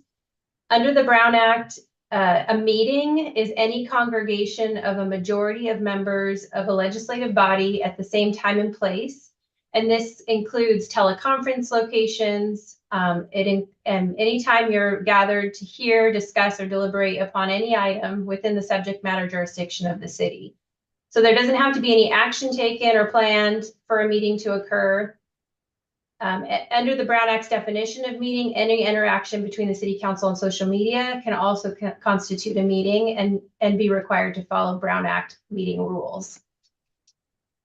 In 2020, the legislature passed AB 992, and that bill defines discuss among themselves for purposes of a meeting and for purposes of the Brown Act to include communications made, posted, or shared on an internet-based social media platform.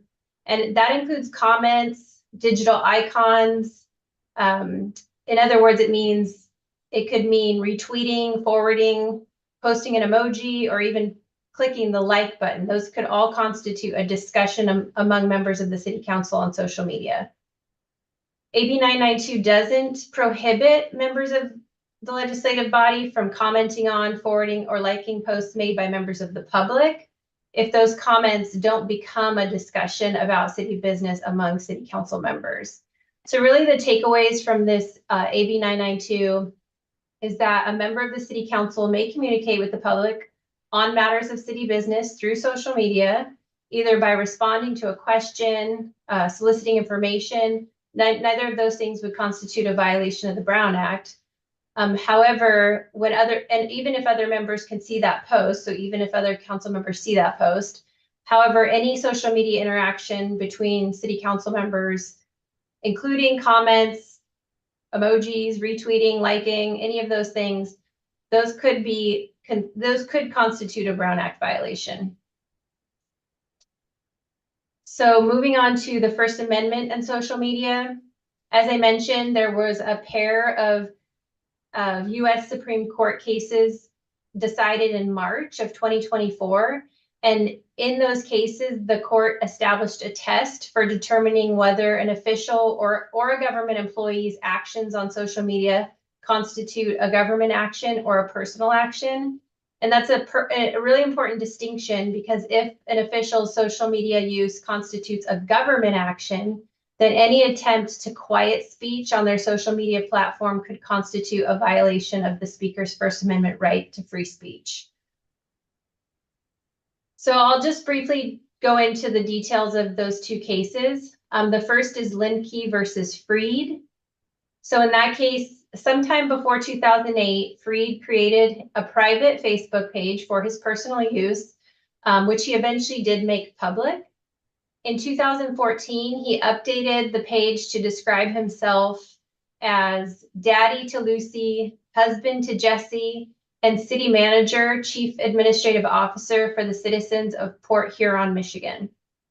So Freed primarily used this page to post about his personal life. However, he also posted information related to his job, such as highlighting communications from other city officials, and soliciting public feedback on issues of concern. Freed often responded to city residents who left comments, and he occasionally deleted comments that he considered to be derogatory or stupid. After the COVID-19 pandemic began, he posted information related to the city's approach to the pandemic. Lindkey, who was the plaintiff here, commented on Freed's post and expressed his displeasure with how the city was handling the pandemic. And initially, Freed blocked him, or blocked just his comments, and then he ultimately blocked him from commenting at all on Freed's Facebook page. Lindkey ended up suing Freed, alleging that Freed had violated his First Amendment rights by deleting his comments and ultimately by blocking him from commenting at all. So the court acknowledged that Freed, as a city manager, didn't relinquish his First Amendment rights as a private citizen when he became the city manager. So they looked at the question as to whether, when he deleted the comments, was he acting as a city official or as a private citizen? If he were acting as a private citizen, he was exercising his own First Amendment rights. But if he were acting as a public official and he deleted Lindkey's comments, and then he was violating Lindkey's First Amendment rights. So the court held that an official's actions constitute government action if that official possessed actual authority to speak on the government's behalf, and if that official purported to exercise that authority when they spoke on social media. And the court did state that it's not enough that a person's actions look or function as a state action. The person must actually possess authority to act in that manner. And they relied on previous case law that found state action only where the person had actual state authority. In the other case, the one that was decided in conjunction with Lindkey v. Freed, this one is O'Connor Ratcliffe versus Garnier, and this one is out of California, and it relates to the actions of two school board trustees. In that case, in 2014, Michelle O'Connor Ratcliffe and TJ Zane, they created Facebook pages to promote their election campaigns for the Poway Unified School District. Both individuals maintained separate personal Facebook pages. After being elected to the Board of Trustees, both trustees continued to use their same campaign Facebook pages to post school district related content, including board meeting recaps, application solicitation for board positions, budget, surveys, and even public safety updates. And their pages even described them as government officials. O'Connor Ratcliffe also created a Twitter page, which she used in a similar manner. The Garniers, their children attended Poway School District, and they frequently criticized the board members and the entire Board of Trustees. And they began posting lengthy and repetitive comments on the trustees' Facebook pages and Twitter pages. In one instance, they posted 42 nearly identical comments on O'Connor Ratcliffe's Facebook page and 226 identical replies to every tweet on her Twitter feed within a 10-minute span. The trustees initially deleted those comments and then ultimately blocked the Garniers from their pages. And the Garniers sued the trustees, alleging a violation of their First Amendment rights. The Ninth Circuit found that the trustees had met the state action requirement because there was a close nexus between the content of their social media pages and their official positions. The Supreme Court, though, remanded the case back to the Ninth Circuit because they wanted it to be decided based on this new test that they had established in Lindkey v. Freed. So ultimately, between the two cases, the test that the Supreme Court came up with was, it's two steps. And the first step is, did the public official have an actual authority to speak on the state's behalf? And actual authority can be established either by law or by custom. So if a city has a history of certain public officials making specific statements to the public, that public official may have the actual authority based on custom, not necessarily based on law. If the answer to this first question is yes, then the next step is to go to question 2. If the answer is no, then there is no state action. But if it's yes, and the second question is, did the public official purport to exercise that authority when he or she spoke on social media? And some of the indicators that a public official has exercised their authority to speak on the state's behalf includes information only being available on the public official's website, or use of the social media page predominantly for city business and announcements. However, a disclaimer stating that the page is the public official's personal page, or information on the page is their personal opinion, could indicate that the public official is not engaging in state action.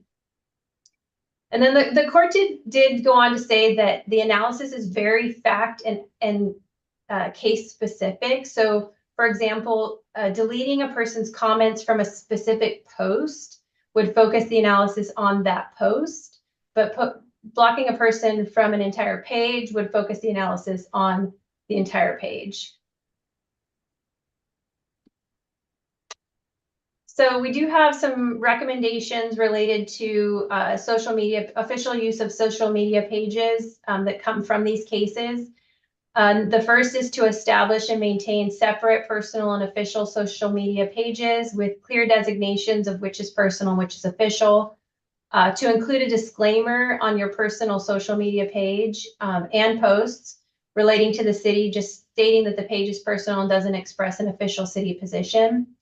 And then if posting a city event or topic, clearly identify that the post was previously posted on the official city social media page, and then just using a link to that official page.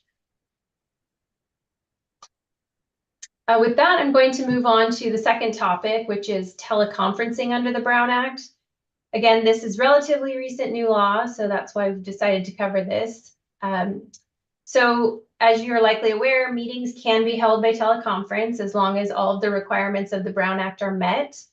Teleconferencing means meeting in different locations connected by some electronic means through audio or video or both. In response to the COVID-19 pandemic, the California legislature extended flexibility under the Brown Act to allow legislative bodies and their members to conduct agency business remotely. So the Brown Act now provides legislative bodies with 3 options for remote participation. There's traditional teleconferencing, there is remote attendance during a proclaimed state of emergency, and then through the January 1st, 2026, there are 2 exceptions, the just cause and personal emergency exceptions, and I'll go through each of those 3 next. So traditional teleconferencing requires that a quorum of the city council members participate from locations within the city's boundaries, and that each teleconference location be publicly accessible. Each teleconference location must have an agenda posted at the location and provide an opportunity for members of the public to address the city council directly at that location. And then all votes taken during a teleconference meeting must be by roll call.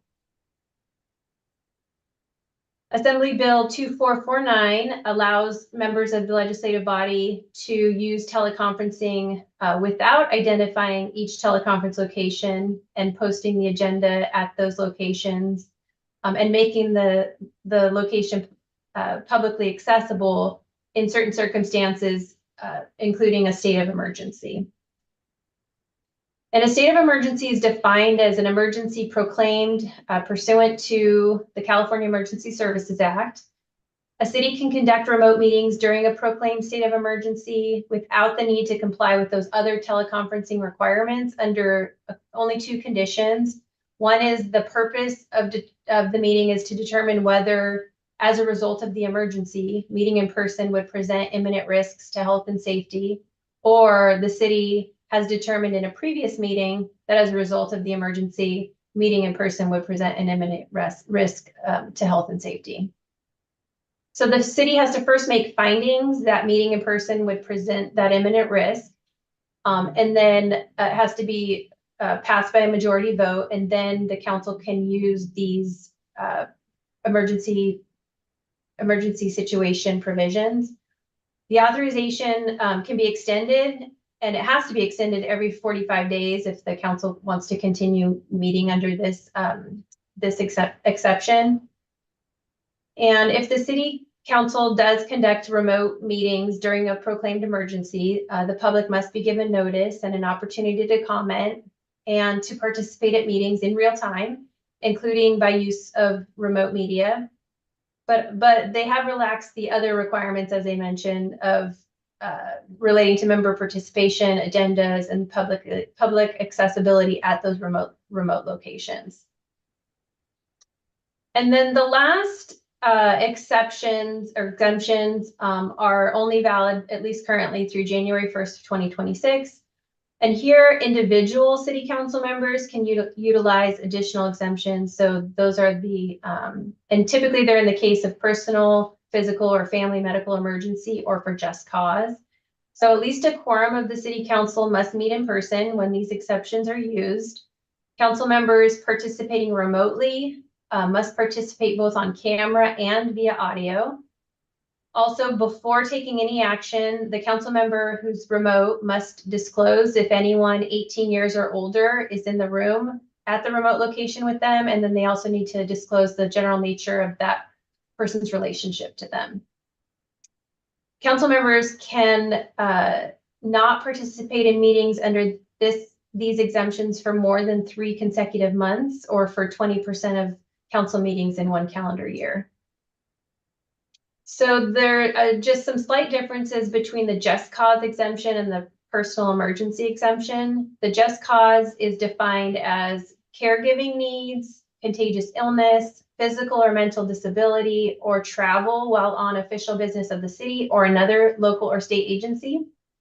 Council members seeking to participate remotely for just cause should notify the city council as soon as possible, including at the beginning of the meeting, if that's as soon as possible, of their need to participate remotely. And then that notification needs to include a general description of the circumstances relating to their need to participate remotely. And members can only use this exemption, this just cause exemption, for up to 2 meetings per year. And then with personal emergency exemption, when council members want to participate under this exemption, they must make a request again as soon as possible, providing a separate request for each meeting they wish to attend remotely. And then the city council needs to also needs to take action to approve the request. So if the request isn't made early enough to actually get it placed on the agenda, the action to approve the request can still be taken at the beginning of the meeting. And this one also needs to include a general description of the circumstances as to why the members participating remotely. For all of these exemptions, the council still needs to adhere to quorum, notice, agenda requirements under the Brown Act. But unlike traditional teleconferencing, council members who are attending remotely don't have to open their remote location to the public or post the agenda at the location. And then lastly, the city council has to ensure that the public also has access to participate in the meeting remotely. So if any one city council member is attending remotely, that option also needs to be open to the public. And they have to have both audio and visual available under that option. And with that, I can answer any questions. We have questions from council. Yes, Mayor. Thank you, Madam Mayor. So there's been 2 times that I can remember that Councilmember Morales teleconference in. One was on a plane to Puerto Rico, and I called that out, and we found that she wasn't supposed to be at the meeting. The second time was recently, and if you can go back to the traditional slide, Jennifer. This one? right there. I asked the mayor if which one of these was Councilmember Morales zooming in from? And I was told that it was traditional. My understanding is that she was not within the city boundaries. So that, to me, if I'm reading these laws, doesn't qualify as traditional. Am I misreading that? Yeah, I'm not familiar with those circumstances, but with traditional teleconferencing, just the majority of council has to be within the city's boundaries. So the person teleconferencing doesn't necessarily have to be within the city's boundaries. So for that meeting, if the majority of the council is within the city boundaries, Councilmember Morales can be, I think she was in Sacramento at the time, and she could still zoom in to the meeting? Yeah, assuming all of the other requirements are met. And how long is this one in place? Oh, no, this one doesn't have a sunset date. This one's been around for the longest, and I don't think there's any termination date. Is that what you're asking? Yep. Yeah, Perfect. yeah. Thank you so much. I just have a couple quick ones, Jennifer, regarding social media. Had a couple of different instances, so I want to make sure to clarify. On one instance, someone had posted something and a council member had replied under the post. And then I was tagged and asked to answer a question. And I didn't do it because I felt like we already had one council member responding and I shouldn't respond because that would be a Brown Act violation. But can you clarify if it's not an item before the council, but it could be within the subject matter jurisdiction, should two council persons be commenting on the same thread? No, I mean, if it's within the city's council or within the city council's jurisdiction, whether they have the item before them or not, it shouldn't be discussed outside of a public meeting. Okay. And then the second one, I have an official page. I do recaps from my, after every meeting, just kind of a Reader's Digest version for folks who can't be here. And I have had a council member post kind of critical comments and also post a video of himself. So that would also be a violation or not? I mean, I'm not sure, I'm not familiar with the particular circumstances, so I'm not entirely sure, but like, so I don't think I can necessarily comment. If I'm It doing sounds a like, recap of the meeting and I'm listing items that we discussed, and under that, a comment is made and it kind of refers back to one of the items discussed and makes comments and puts a video, is that a violation? it could have been. Okay. All right, thank you. Those are And my then, questions. and then also if you are tagged in additional posts and it's not wise to respond for Brown Act violations, you could Mhm. simply say it would be a Brown Act violation for me to respond, potentially. So I So would put a you're comment to leaving that it. effect. Well, I mean, I just sent a personal message to the person, said I really can't respond on this thread. and that works too. Yeah, Yeah. okay, Preferred. thank you. Mhm. So we really should just avoid each other's social media to not violate the Brown Act. That's our recommendation. Okay, thank you. Do we have public comment on this item? There are no public comments for this item. Okay, any further deliberation? No? Okay. All right, then let's move on to committee assignments. Councilmember Perez, do you have anything? Nothing to report. And Councilmember Morales?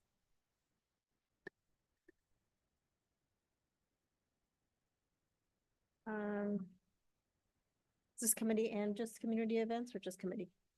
I think events go under informational. Okay, got it. I think. So, the Monterey Bay Division, will have a California budget briefing on Wednesday. So this will be the third one we've received so far. Tomorrow, we will have the California COG and SHCC Joint Legislative Day. We will be talking about transportation, the budget, the California budget, and Caltrans. On the cannabis, we have not met since our last meeting. We are waiting for a meeting with the end users, and we're looking forward to that. Apologies. And at our COG meeting, we have a lot of information. So we did ask the director to come back to city council. She's doing a roadshow to a lot of community stakeholders, including San Juan and the county. So she'll be dropping by. She'll work with the city manager or city clerk on that. But we're going to be contributing funds to the local jurisdictions and focus that money on Highway 25.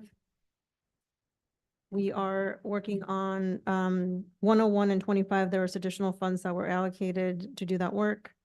There's some discussion on 156 and Union Road, which you see here today. And then we asked to set a special meeting to work on Highway 25 to develop a plan and some timelines and what funds will be required of that. So that will be hopefully scheduled soon. Councilman Burns, did you have any meetings? I have nothing to report. Thank you, Mayor. Okay, so the only thing I have is I sit on the county's homeless task force, particularly the safe parking committee. And what that is for folks who live in their cars, it provides a place for them to be able to park overnight safely. And so we've been trying to find a location, and so far we have not been able to find a specific spot where we could actually set up a safe parking project. So one of the things that we're looking into is in Santa Cruz, they have a faith-based group that coalition that does safe parking at various churches, and they take turns, and it's kind of in partnership with the city or the county. And so we're going to be talking with the Community Foundation Director, Gary Byrne, who's very familiar with the program. And also we may be reaching out to some of the local faith-based organizations just to see if there's interest of doing something similar. So it just might be another way to tackle it and be able to provide some safe space for them. And that's all I have as far as committee reports. Do we have individual reports? Vice Mayor, did you want to start? Thank you, Madam Mayor. For informational reports, just two things. Councilmember Burns had asked if we can agendize an update on 156. I think that's good. I definitely support that. And then I'd ask that since we're gonna have COG here or Caltrans here, that they should report back on Highway 25 at the same time. For the parent who was calling about the after-school program, I think the least we can do is look into the issue and then just write a letter to the school district to urge them to take action or to consider taking action on how they can support those parents, because this is something I have heard other parents being concerned about. Thank you. Councilmember Burns. Thank you, Mayor. So again, just a couple items. I would like to bring back to council for consideration the Del Curto request for an extension on impact fees to better understand what the request is. And I know that that would require a council request, so I'm making that request. I also would like to maybe find out what capacity, if any, the city may have to providing after-school programs. I know some parks and rec departments do some, and we may already do some that I'm just not familiar with. But I would like to look more at that. And particularly as we're going into budget, to see if there's a way to supplement, augment, or work with the school districts for those. It is tragic when people at that awkward place called the middle class fall above one line but can't make it work. And I'm dumbfounded why anybody would say to quit your job. To me, that's ludicrous. I just can't even imagine the frustration that person expressed, and it was clear to me. That's very troubling to me. And again, I would agree with Councilmember Vice Mayor Resendez that probably be good to have some sort of a conversation with the schools to see what their thoughts are. It just seems like a flawed thought to me. Would like to start the process. In the past year, as I recall, the city, through council direction, bought a building near the post office. to put future offices in. And as I understand, we're actually using that building for some staff currently. My recollection is that's really going to be a focal point for community development. And I would like to offer up in advance some of my soon to be approved discretionary funds, assuming the budget goes through. I would like to name that building after Frank Valenzuela, one of our former mayors who we lost recently, and as I recall, the first Hispanic mayor elected to the city. And so I would like to put a memorial, a monument sign up and name the building after him. It seems to me to be a perfect thing to name after somebody with his history. And I know this takes time. I know it takes money. And so I'm willing to put my discretionary money up. I'm speaking for money in the future. And so I'd like council support to move that process forward as well. And I think I'll stop with that. Thank you, Mayor. Councilmember Perez, Nothing to report. nothing today. Councilmember Morales. Yes, I forgot one thing on COG. We also had the transportation survey, and basically the bottom line was there's some issues with reliability and predictability. So we're gonna have more information on that. I was able to attend the Youth Alliance. They have a new space, and it's in the county, close to District 3, I think between District 3 and District 2. So that's very exciting. I also was able to attend Every Child in California. They talked about the budget and the elimination of significant funding related to childcare, which I was also joined by Robert Reeves's office in those discussions, and looking at the reimbursement and the local impact that it will have to our community, economic development, and just people's ability to have jobs and do things in life. I do want to follow up on the findings of the investigator.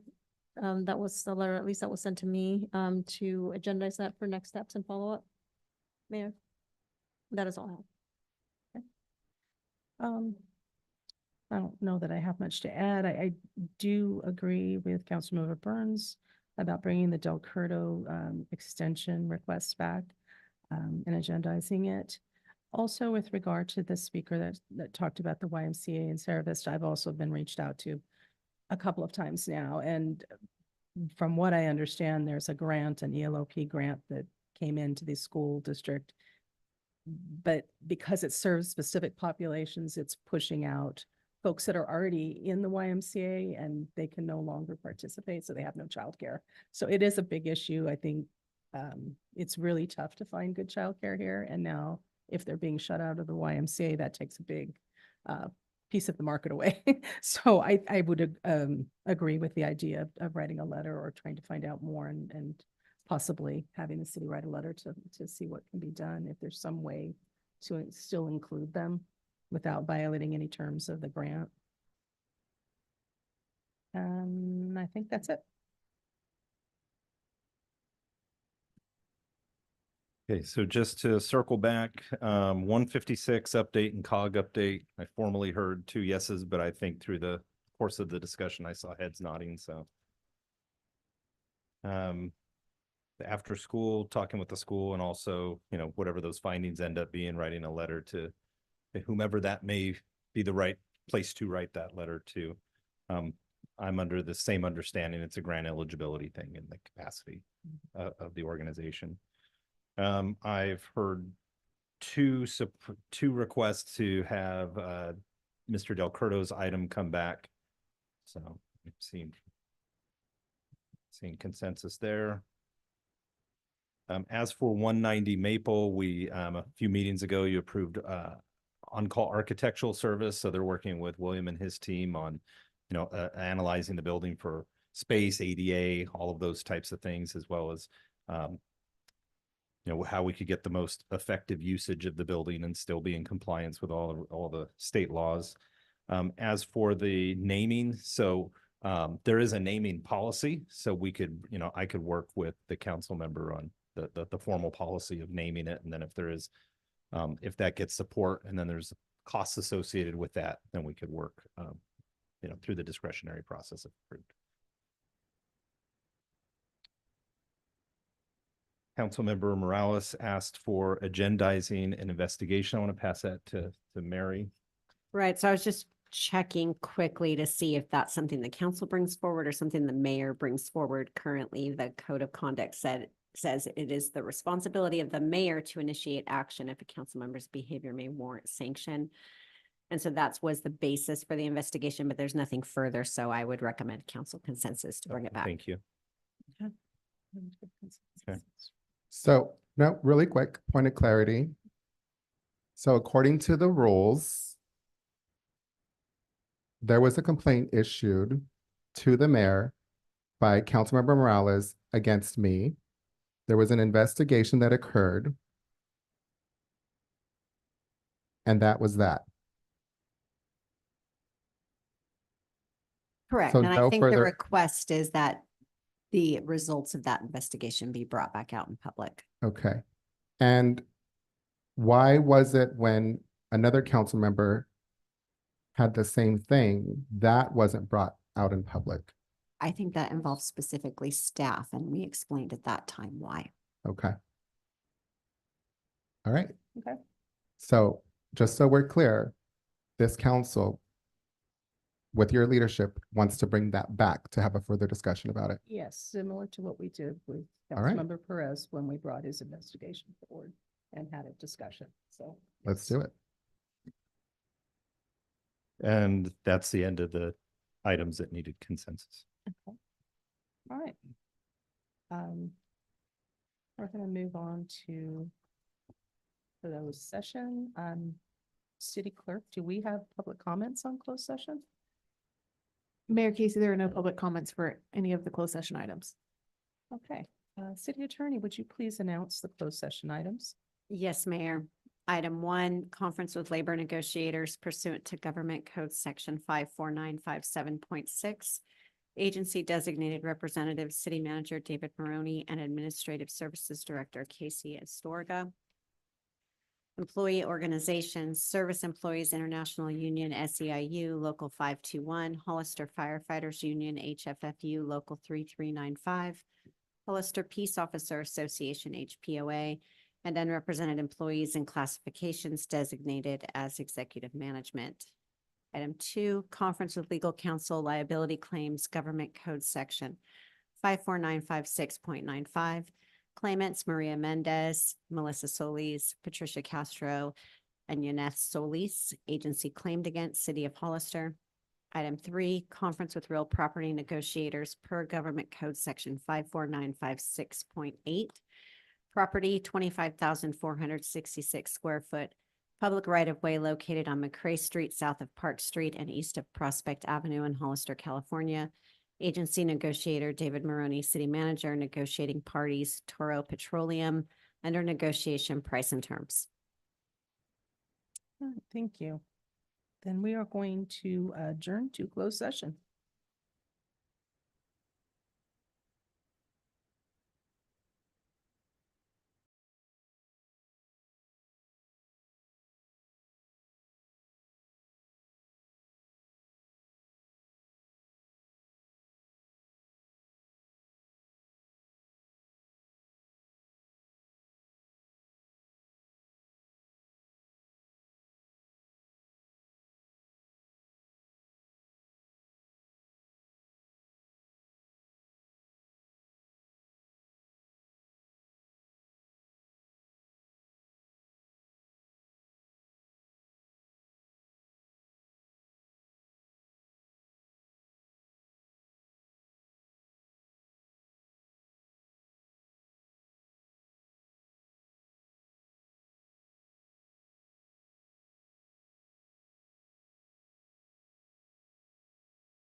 we ready? Oh, okay. City Attorney, do we have any reportable action? Nothing to report, Mayor and Council. Okay, well, there being no further business, this meeting is now adjourned. That was fun. Okay.